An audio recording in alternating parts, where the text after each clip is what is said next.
Hi, this is RoughCut and I'm Kaveree Bamzai. We're going to talk about Antoine Fuqua's Michael today. It's about Michael Jackson, one of the few people in the world who was known by his first name, just like Madonna or Elvis.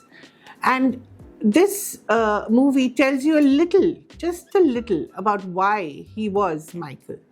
As we all know, he had a very complicated life. He began as a child star, fronted for the Jackson 5, then, of course, broke away and became one of the greatest pop singers and entertainers of all time.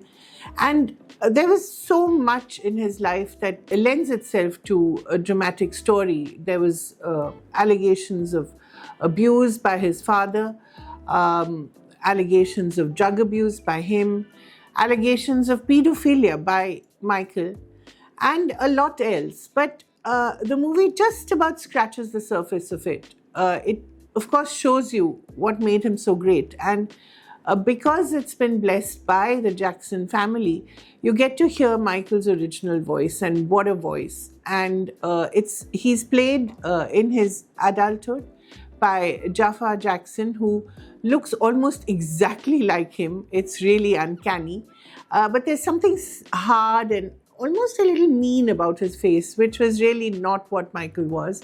Jaafar Jackson is his nephew. He's the son of Jermaine Jackson, one of his brothers. So the resemblance is really uncanny. But as I said, there's something about him that is a little off. But that's not the only thing that's off about this biopic. Like most musical biopics, it has to steer clear of a lot of the controversies which shadowed Michael's life, because it's sort of blessed by the family. And you can see the director struggling with it. You don't really get to see the full magnitude of the abuse that Michael suffered from his father, although it's played in a most demonic fashion by Coleman Domingo, who looks nothing or behaves nothing like the charmer that we've seen him so far.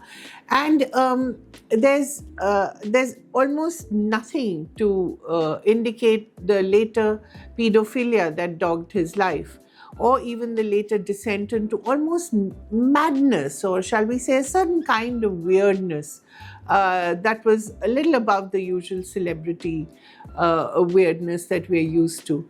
So really, what does Michael give us? It gives us a sense of going back into the past, but people like me who've been there can tell you that it captures only a sliver of the craziness that surrounded him. He was perhaps the first entertainer of his time who gave us a full spectrum. And this was the age of MTV, so he gave us the full spectrum of what a show could be about: the razzle, the dazzle, the dancing, the moonwalk, the music videos. I mean, when Thriller first came out, and remember, this was for a generation that didn't have satellite TV, we still got a sense of what a tremendous phenomenon he was. And although we may have listened to him hiding from our older brothers who told us to listen to Eric Clapton and Cream and Led Zeppelin, but we did secretly listen to Michael, just as we secretly listened to ABBA. And there's a sense of going back into the past, but it's a sanitized past. And although I know we're in the age of revisionism and we're going back on almost everything that we knew and loved so well, this is too touchy and too sort of close to us to go back in time to in such a revisionist fashion. Yet, if you ask me, why should you watch Michael? You should watch it with your millennial or Gen X sort of children or friends or followers, whoever they are, and just tell them this is who we were, this is who Michael was. And if you want to know more, just listen to his music, watch his music videos, and see what a terrific guy he was, what a terrific phenomenon he was. Of course, just before all the madness set in.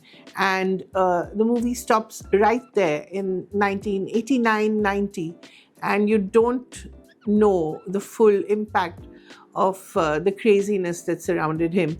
He died, as we all know, in 2009. It was almost a worldwide sense of grief and shock and surprise. But I